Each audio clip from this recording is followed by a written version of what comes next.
অত্যাৱশ্যকীয় সামগ্ৰীৰ মূল্য বৃদ্ধি ৰোধৰ দাবীত যোৰহাটত অসম জাতীয়তাবাদী যুৱ ছাত্ৰ পৰিষদৰ অৱস্থান ধৰ্মঘট।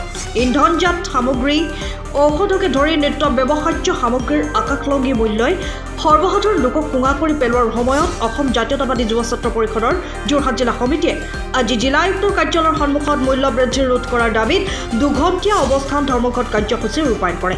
যদিহে চৰকাৰে অতি শীঘ্ৰে মূল্য বৃদ্ধি ৰোধ নকৰে তেন্তে জংগী আন্দোলন কৰিব বুলি সংকাৰ প্ৰদান কৰে। পিছত উক্ত দাবী সম্বলিত এক স্মাৰক পত্ৰ জিলা আয়ুক্তৰ যোগ অসমৰ মুখ্যমন্ত্ৰীলৈ প্ৰেৰণ কৰে।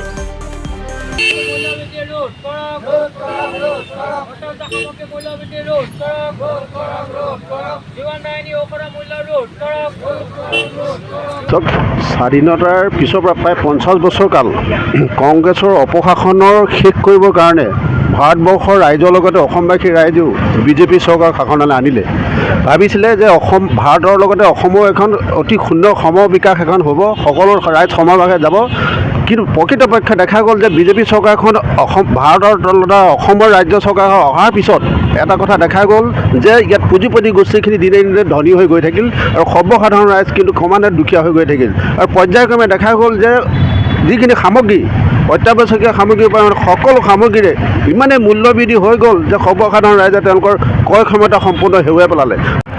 বৰ্তমান অসমৰ লগতে সমগ্ৰ ভাৰতবৰ্ষৰ লগতে অসমতো মূল্যবৃদ্ধিয়ে গ্ৰাস কৰিছে আৰু মূল্যবৃদ্ধিৰ কবলত সৰ্বসাধাৰণ ৰাইজ কিন্তু আজিৰ তাৰিখত কোঙা হৈ পৰিছে। বিভিন্ন স্তৰৰ পৰা বিভিন্ন ধৰণৰ প্ৰতিক্ৰিয়া উঠিছে যদিও ৰাজ্য চৰকাৰখনৰ কিন্তু কোনো গুৰুত্ব দিয়া আমাৰ পৰিলক্ষিত হোৱা নাই। বিগত সময়ত আমি দেখিবলৈ পাইছিলোঁ আজিৰ তাৰিখত যিসকল মন্ত্ৰী আমোলা আজিৰ তাৰিখত শাসনৰ গাদীত বহি আছে, যিসকলে শাসনৰ বাঘজৰি ধৰি আছে, সেইসকল মন্ত্ৰী আমোলাই বিগত সময়ত মূল্য বৃদ্ধিৰ ওপৰত প্ৰতিবাদ কৰিছিল, পিঁয়াজৰ মালা পিন্ধিছিল, গৰু গাড়ী চলাইছিল আৰু গেছৰ চিলিণ্ডাৰ কান্ধত লৈ পেলাই প্ৰতিবাদ কৰিছিল।